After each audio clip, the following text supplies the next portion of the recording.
In this tutorial, I'm going to teach you how to create great AI thumbnails for YouTube automatization. So the platform that we're going to use is novoads.ai.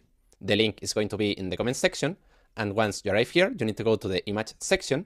Here, we're going to use these settings. And now here, where it says describe your image, we're going to use the following prompt. This prompt is going to be in the comment section.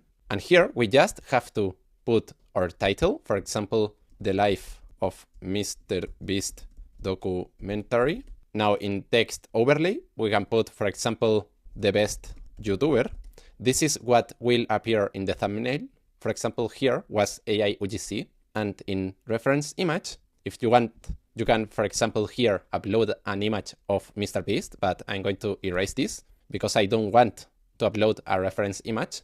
And now we have to click here. Perfect. Now we have to wait more or less 1 minute. Perfect. Here we have the result. And as you can see, the quality of the thumbnails are really good. And we did it in literally like 1 to 2 minutes. So this type of thumbnails are perfect to YouTube automatization. So well, if you want to try this platform, I wanted to tell you that if you are a new user, you can try it for just $1. So well, see you in the next video.